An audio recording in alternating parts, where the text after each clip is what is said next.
कहानी की शुरुआत में हम एक कपल को देखते हैं जो बाइक से कहीं जा रहे होते हैं। तभी उस बाइक चला रहे लड़के का सिर धड़ से अलग होकर नीचे गिर जाता है। तभी हम इनके पीछे एक लड़के को देखते हैं जिसने रोड के बीचों बीच लोहे का तार लगाया हुआ था। इसके बाद वो लड़का तार पर लगे हुए ब्लड को टेस्ट करता है और बाइक पर बैठी लड़की पर अपने गुलेल से हमला करता है, जिससे उस लड़की का भी सिर कट कर नीचे गिर जाता है।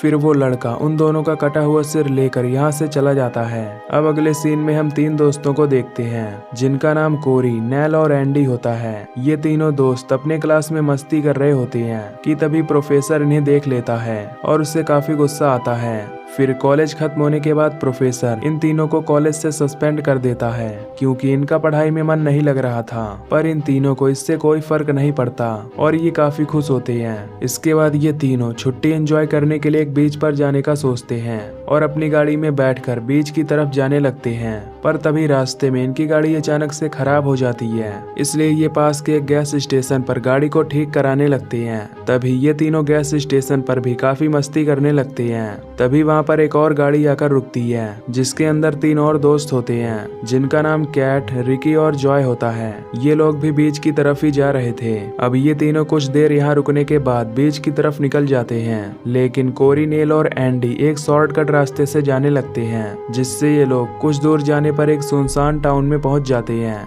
जहां इन्हें दूर दूर तक कोई भी दिखाई नहीं देता। पर तभी वहां पर इस टाउन के बहुत सारे लोग आ जाते हैं जिनमें टाउन का बकमैन मेयर इन तीनों का स्वागत करता है। इन्हें देखकर ये तीनों दोस्त काफी हैरान होते हैं, लेकिन बकमैन मेयर एंडी को कंफर्टेबल फील कराता है। अब कुछ देर बाद यहाँ रिकी और उसके दोनों दोस्त भी आ जाते हैं जो शॉर्टकट पाने के लिए एंडी की गाड़ी को ही फॉलो कर रहे थे। तभी इनके पीछे बाइक पर एक कपल भी यहाँ आते हैं। दरअसल ये सभी शॉर्टकट रास्ते के चक्कर में इस टाउन में आ चुके होते हैं। इसके बाद मेयर इन सभी लोगों का स्वागत करता है और अपने टाउन में हो रहे फेस्टिवल के लिए इनवाइट करता है, जिससे सभी लोग उसकी बात मान जाते हैं। अब इन सबको रहने के लिए उन्हें एक होटल भेजा जाता है जहां उनका स्वागत बड़े धूमधाम से होता है। अब ये लोग अपने अपने रूम में शिफ्ट हो जाते हैं। तभी इस टाउन का फेमस लड़का हार्पर कैट, रिकी और जॉय के पास आता है और उनसे उनका हाल पूछने लगता है। इस बीच कैट हार्पर से काफी इम्प्रेस हो जाती है, जिससे वो हार्पर के साथ डेट पर जाना चाहती है। अब हार्पर, जो कि कैट का दिल नहीं तोड़ना चाहता था, वो उसे अपने साथ ले जाने लगता है।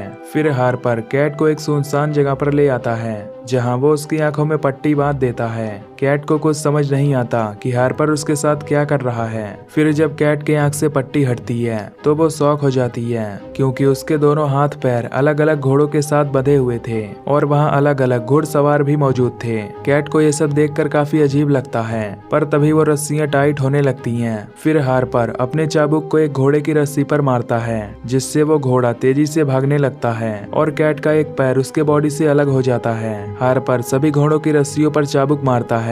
तभी कैट का हाथ पैर उसकी बॉडी से पूरा अलग हो जाता है, जिससे उसकी ऑन द स्पॉट मौत हो जाती है। दूसरी तरफ मेयर बकमैन सभी को अपने घर पर इनवाइट करता है और डिनर करवाता है। फिर इनके पूछने पर मेयर इनसे कहता है कि कैट हार्पर के साथ एंजॉय करने जंगल में गई हुई है। फिर सभी लोग अपने अपने रूम में जाते हैं। तभी बकमैन अपने बेटों को बुलाकर उनसे कहता है कि हार्पर ने अपना काम कर दिया है और अब तुम्हारी बारी है। ये सुनकर बकमैन के बेटे उसकी बात मान जाते हैं। इधर इन सबसे अनजान ये सभी काफी एंजॉय कर रहे होते हैं। तभी रात में नेल को इस टाउन की एक लड़की अपने पास बुलाती है और उसे अपनी बातों में फंसाकर उसके साथ इंटीमेट होने लगती है। तभी वो नेल के मुंह में एक तेजाब की पाइप डाल देती है, जिससे तेजाब उसकी बॉडी में चला जाता है और नेल की पूरी बॉडी जल जाती है। अब अगले दिन सुबह ये सभी इस टाउन को छोड़कर बीच पर जाने की तैयारी करते हैं, लेकिन तभी बकमैन इन्हें रोकता है और इनसे कहता है कि अब से कुछ ही देर में हमारा फेस्टिवल शुरू होने वाला है,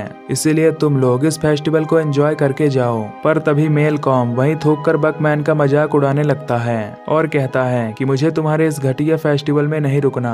ये सुनकर मेयर को काफी गुस्सा आता है और वो कहता है कि वो अपने टाउन के लोगों से बहुत प्यार करता है, और वो इस फेस्टिवल के लिए कुछ भी कर सकता है। अब उसे गुस्से में देख एंडी उससे मैलकॉम की तरफ से माफी मांगता है, जिससे मेयर उसे माफ कर देता है। तभी मेयर की वाइफ वहां आकर उनसे कहती है कि सभी लड़के एक तरफ होकर और सभी लड़कियां मेरे साथ एक होकर फेस्टिवल की तैयारी करेंगी। ये सुनकर सभी लड़के टाउन के लड़कों के साथ चले जाते हैं। वहीं टाउन की सभी लड़कियां मिलकर मैलकम की गर्लफ्रेंड मिल को एक डॉल के रूप में सजाने लगती हैं। तभी मिल के पास रिकी भी आ जाता है, जो उसे देखकर काफी इम्प्रेस हो जाता है। फिर टाउन की सभी लड़कियां आपस में गाना गाकर फेस्टिवल को एंजॉय करने लगती हैं। मिल्क भी इन सभी को खुश देखकर झूमने लगती है। तभी एक लड़की मिल को एक बड़े से बेल के नीचे लाकर खड़ा कर देती है और तभी मेयर की वाइफ बेल की रस्सी छोड़ देती है, जिससे वो बड़ा सा बेल मिल के ऊपर गिर जाता है और वो बुरी तरह मारी जाती है। मिल के खून के छींटे देखकर टाउन के सभी लोग काफी खुश होते हैं। तभी रिकी ये सब देखकर यहाँ से भागने लगता है, पर कुछ दूर भागने के बाद मेयर का बेटा उसे पकड़ लेता है और उसे वापस से मेयर के पास ले आता है। तभी टाउन के सभी लोग उसे बंदी बना लेते हैं और उसकी बॉडी में एक भाला आर पार कर देते हैं, जिससे वो भी बुरी तरह मारा जाता है। तभी मेयर की वाइफ भाले पर लगे खून को टेस्ट करती है। इधर एंडी, कोरी और मैलकम एक बार में बैठकर ड्रिंक कर रहे होते हैं। तभी मैलकम उन सबसे ये टाउन छोड़कर चलने के लिए कहता है, क्योंकि उसे यहाँ के लोग काफी अजीब लग रहे थे। कुछ देर बाद इनके पास जॉय भी आ जाती है, जो मैलकम की बात से एग्री करती है। जॉय इन सबसे कहती है कि मैंने इस टाउन में कैट और नेल को काफी ढूंढा, लेकिन वो कहीं भी नहीं मिले। ये सुनकर सभी डिसाइड करते हैं कि वो अपने बाकी दोस्तों को ढूंढकर यहाँ से निकल जाएंगे। पर तभी यहाँ मेयर अपनी फैमिली के साथ आ जाता है, जो इन्हें धमकी देता है कि तुम लोग फेस्टिवल को खत्म किए बिना यहाँ से नहीं जा सकते। एंडी उसकी बात सुनकर कहता है कि हम इस टाउन को छोड़कर कहीं नहीं जाएंगे। ये कहकर ये चारों लोग बार से बाहर आ जाते हैं और अलग अलग होकर अपने दोस्तों को ढूंढने का प्लान करते हैं। बार के अंदर मेयर टाउन के लोगों के साथ मिलकर फेस्टिवल को एंजॉय करता है और सभी लोगों से कहता है कि हमने अत्याचारों के खिलाफ लड़ाई लड़ी है, जिससे हमें एक न एक दिन शांति जरूर मिलेगी। उधर कोरी नेल को ढूंढते हुए एक घर में पहुंच जाता है, जहां उसे एक खूबसूरत लड़की दिखाई देती है। फिर जब कोरी उस लड़की के पास जाता है तो वो लड़की उसके मेन पार्ट को अपने लोहे के दांत से काट लेती है, जिससे नेल तड़प तड़प कर मारा जाता है। इधर मैलकम भी अपनी गर्लफ्रेंड को ढूंढ रहा था। तभी टाउन के कुछ लोग उसे पकड़ लेते हैं और एक मशीन पर ले जाकर लेटा देते हैं। तभी टाउन के लोग उस मशीन को घुमाने लगते हैं, जिससे मैलकम की बॉडी उस मशीन में पिस जाती है और वो बुरी तरह मारा जाता है। फिर टाउन के लोग उसके ब्लड को एक जार में भरते हैं ताकि वो उसके ब्लड को पी सकें। अब रात होने से पहले ही ये एंडी और जॉय को भी पकड़ लेते हैं और उन्हें बंदी बना लेते हैं। तभी मेयर अपने डेस्क पर रखे चिकन से बर्तन हटाता है, जहां पर उन्हें मरे हुए लोगों के कटे हुए सिर होते हैं। ये देखकर टाउन के सारे लोग खुशी से झूमने लगते हैं। इसके बाद मेयर एंडी के पास जाता है और उसे एक धारदार चाकू देता है। वो उससे कहता है कि तुम जॉय को इस चाकू से मारो। फिर एंडी चाकू लेकर जॉय के पास आता है, लेकिन वो जॉय को मारने के बजाय मेयर के बेटे पर हमला कर देता है, जिससे मेयर का बेटा वहीं मारा जाता है। फिर एंडी जल्दी से जॉय की रस्सी को खोलता है और यहाँ से भागने की कोशिश करता है, लेकिन टाउन के लोग उन्हें चारों तरफ से घेर लेते हैं। अब मेयर, जो कि काफी गुस्से में था, वो टाउन के सभी लोगों को रोक कर कहता है कि मैं ही इन दोनों की बलि दूंगा, क्योंकि इन्होंने मेरे बेटे को मारा है। फिर मेयर तलवार लेकर एंडी के पास जाता है, पर तभी एंडी साइड हो जाता है, जिससे वो बच जाता है।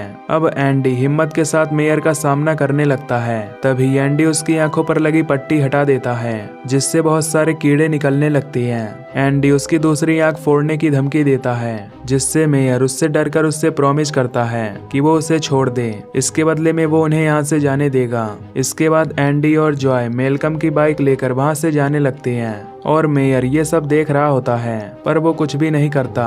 अब एंडी और जॉय अपने घर पहुंच जाते हैं। फिर अगले दिन सुबह एंडी और जॉय पुलिस स्टेशन जाते हैं, जहां वो पुलिस से उनके साथ हुई इंसिडेंट के बारे में बताते हैं। इसके बाद पुलिस एंडी और जॉय के साथ उसी टाउन में जाती है, पर वहां पहुंचने के बाद ये लोग काफी हैरान हो जाते हैं, क्योंकि वहां दूर दूर तक कोई भी घर नहीं था और बस वहां बहुत सारे लोगों की कब्रें थीं। तभी इनकी नजर मेयर की कब्र पर जाती है, जिस पर लिखा था कि वो टाउन के 2000 लोगों की आत्मा की शांति के लिए निर्दोष युद्ध में मारे गए।